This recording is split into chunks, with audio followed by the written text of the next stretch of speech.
I landed with a crash, but thanks to the suit I wasn't hurt.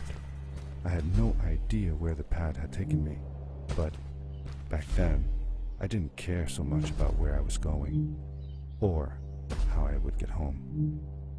I was sure that someone had been here before me.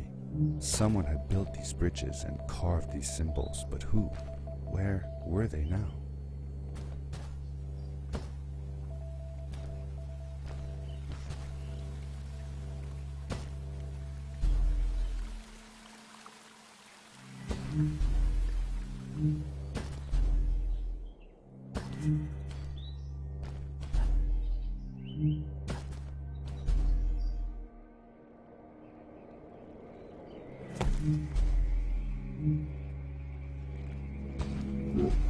The power core I found activated the suit's grappling device when I picked it up. It must have been left here by my uncle.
These blue lights.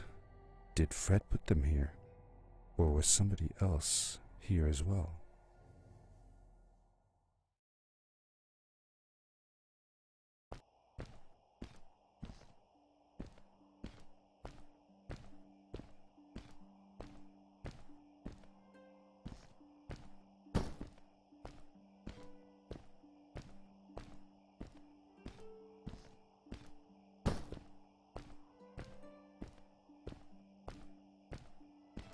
Hello, who are you? You're not from here. Wow, you look just like Fred, but smaller, and with less hair on your face. She knew Fred. I told her that he was my uncle, and that I was looking for him. What's an uncle? I said that I had known him all my life. Really? Me too. I'll help you find him. I'm Madeline. The others call me Mad Maddie sometimes. I don't know why really, but you can call me Maddie. You've never been to the village, right? Let's meet over there in the square. I'll show you around. I bet you can get there easily with your suit thing. So, I'll see you there. I couldn't believe it. An underground village inhabited by frog people, or more like salamanders. Either way, they walked like humans, they talked like humans. How is that possible?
Darkness swept over me as I left the glittering lights in the village behind me and headed for the ominous shadows of the chasms.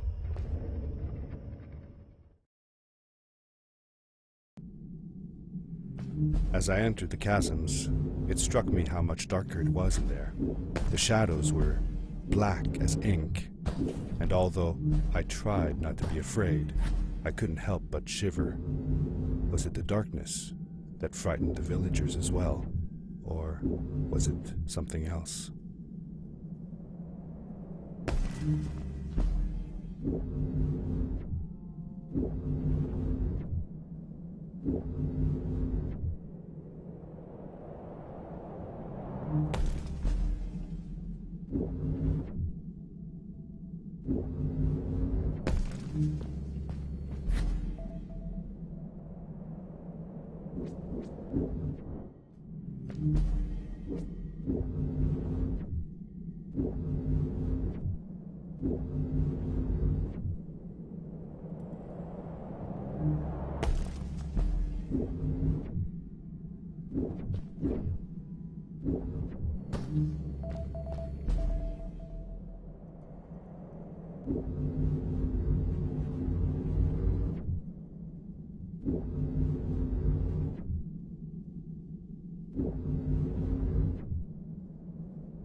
Seemingly bottomless pits loomed below us, everywhere in the cave.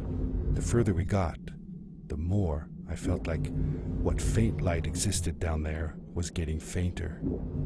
I was really glad that I wasn't alone.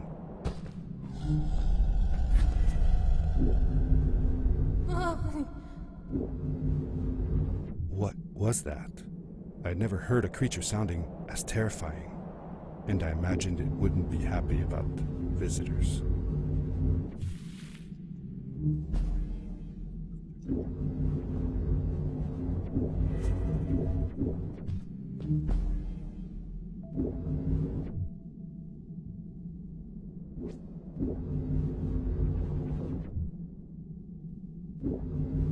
It is really dark down there. You're not scared, are you? 'Cause I'm not.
Whoa, dude!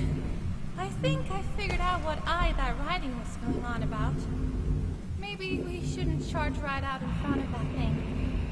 Remember what it said. Don't move when the eye is open. Yes, we did it! You're awesome. I knew you had it in you. That was close.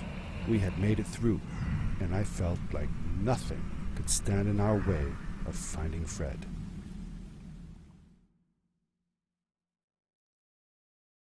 Oh, another one. This one says, "Welcome home."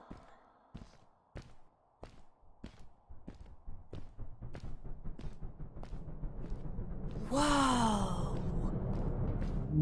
This is it! This is where the Strays built their village. And what a beautiful place they chose. Just look at the sky.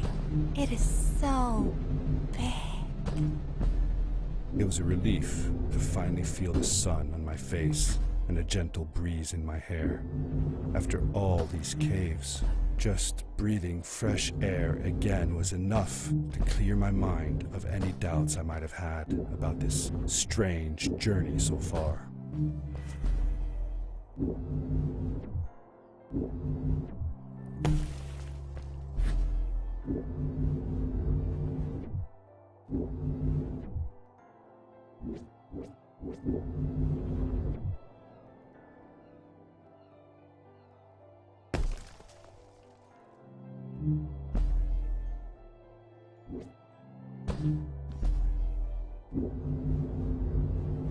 Along my journey, I had seen many pieces of floating rock, but here they were much bigger. Some were big enough to fit whole villages. How was this possible? Maybe it had to do with the crystals that seemed to be everywhere. If the legends were true, the Stray civilization was younger than the village. Yet, they were making great progress. They invented crystal-powered machines, produced their own fabrics, and built houses out of bricks and stone. It was like a civilization was forming before my eyes.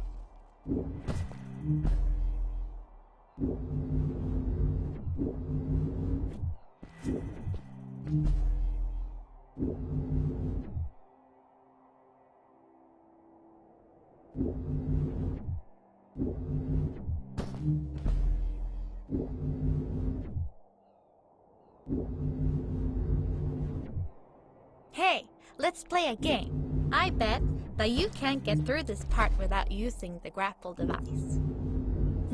Told you you couldn't do it.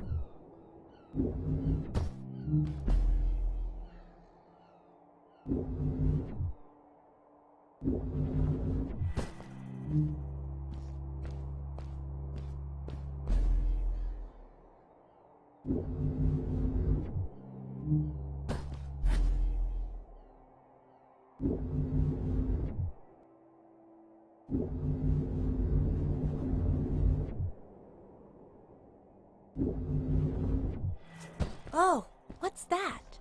The boots! Look! Couldn't you wear those? With this addition, the suit felt at least 20% cooler. Sweet! Now you gotta try them out. Whee! This is awesome! It was awesome.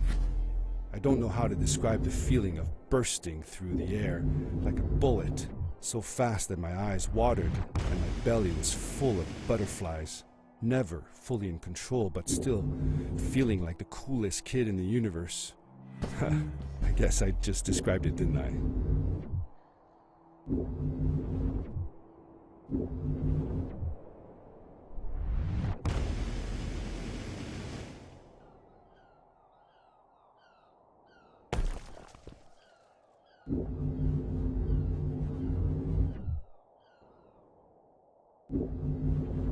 I'd love to do stuff like this with crystals. Just think of the possibilities. Whole machines are powered by them. I almost can't believe it.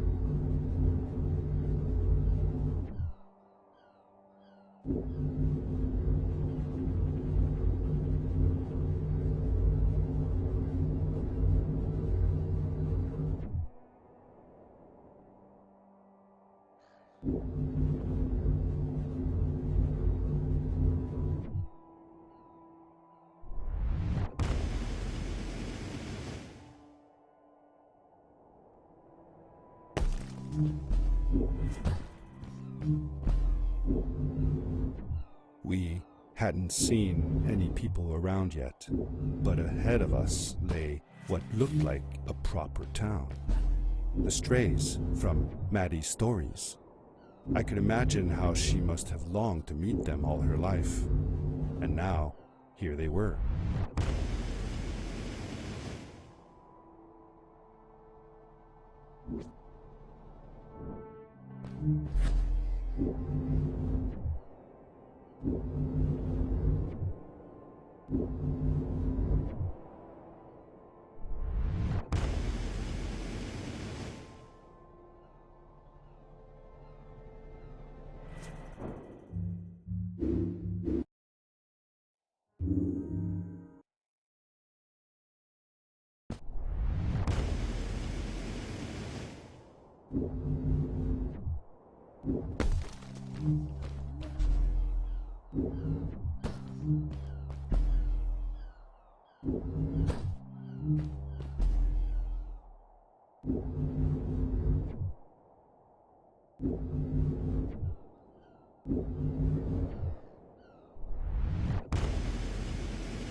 Maddie was silent for a while. It seemed like she was thinking hard on something.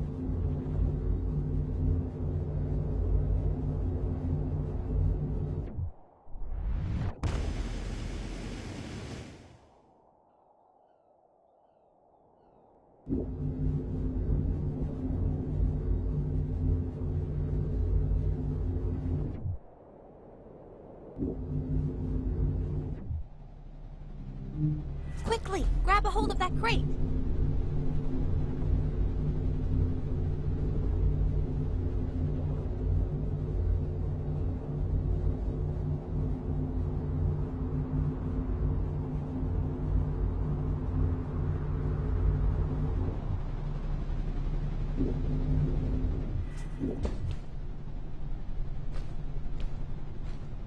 Good day. Here's a boat to Ice Cave. Though I'd take the other one if I were you. That one goes back to the outpost. Wait a minute. I was thinking. I don't know if I should go with you. I mean, I want to, but I also want to, well, stay here. Maybe it's strange, but I just feel like these people liked me and accepted me for who I am. Kinda like you. I want to be with you too, and help you find Fred. I don't know what I want the most. I told Madeline that I would accept whatever choice she made. I just never thought about it until now that maybe it wasn't Fred I was looking for when I came with you. Maybe I was just looking for a way out. Somewhere to be free. And I know that if anyone can find Fred, it's you. If you meet him, when you meet him, tell him to come see me, okay? I promised. Thank you. I'm glad I met you. And it won't be the same without you around. Goodbye, friend. I said goodbye to Maddie, and I had a feeling that this was the last time I'd see her. But even in this sad moment, I was happy for her. She had found a place where she belonged. There was a dampness in the air that reminded me of the hot summer nights back home. But as the sun was setting, I could feel the chill creeping up on me, and the path we were traveling on seemed to lead us into a second ice age. Winter was coming.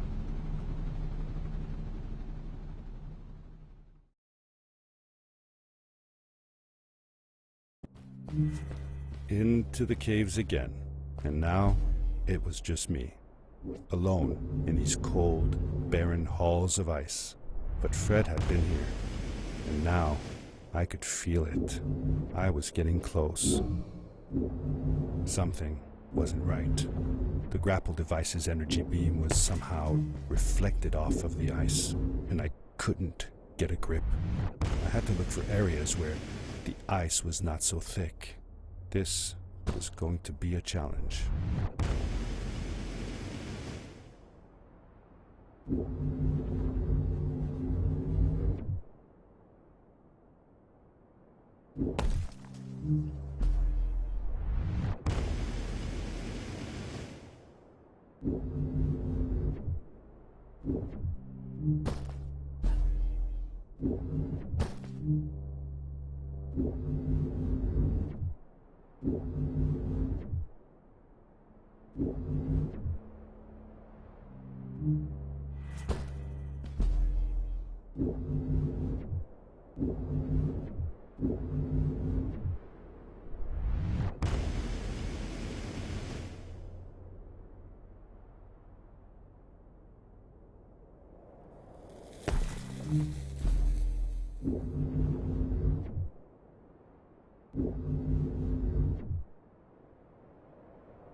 I found another one of Fred's campsite, noticeably newer than the others.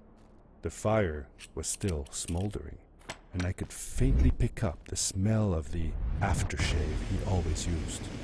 I was closing in on him. I could feel it. He had left some tools behind that I could use to repair my boots. That should do it. Good as new.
It was dark all around me, but there was a light at the end of the tunnel.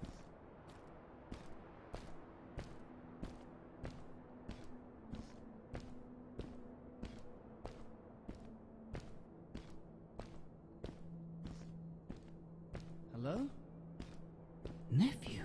Uncle Fred, I finally found him. My little boy. I'm glad to see you. I said that I found the suit in his workshop and that I came looking for him.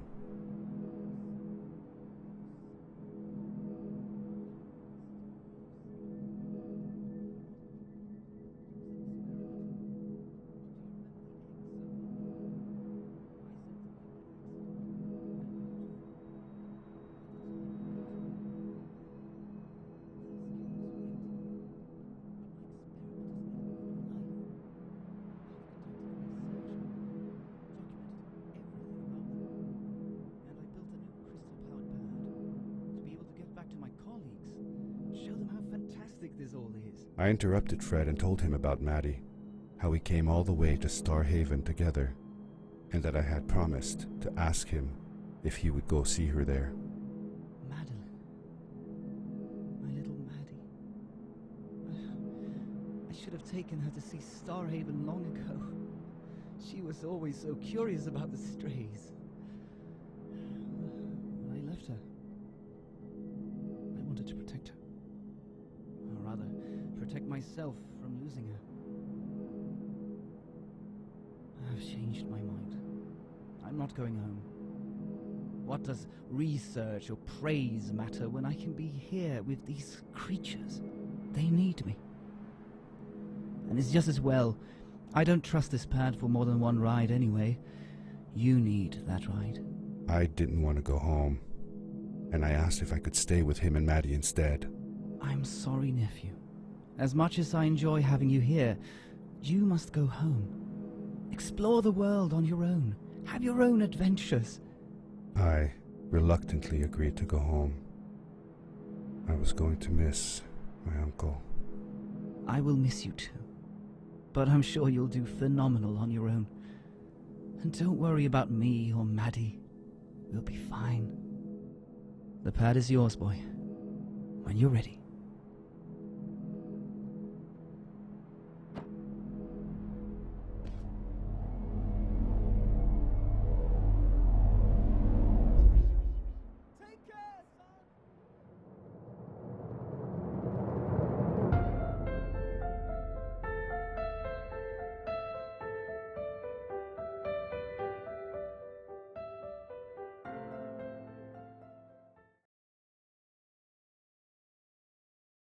The end.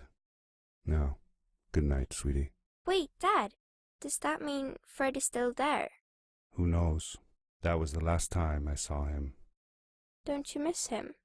I do, sometimes.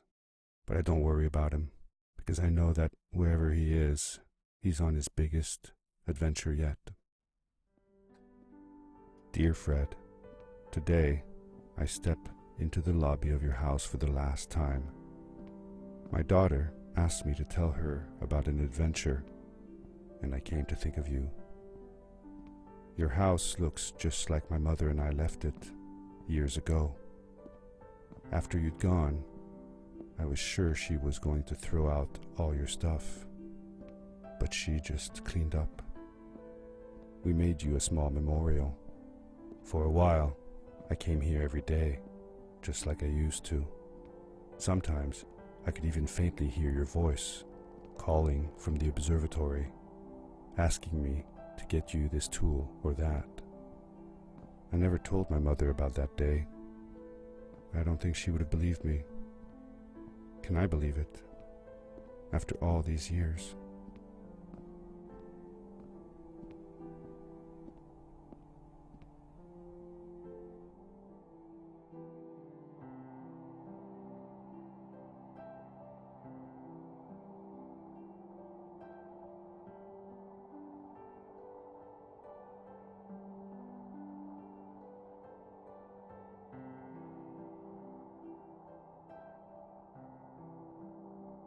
Uncle Fred, thanks to you, I have found an even greater adventure. Thank you. Love, your nephew.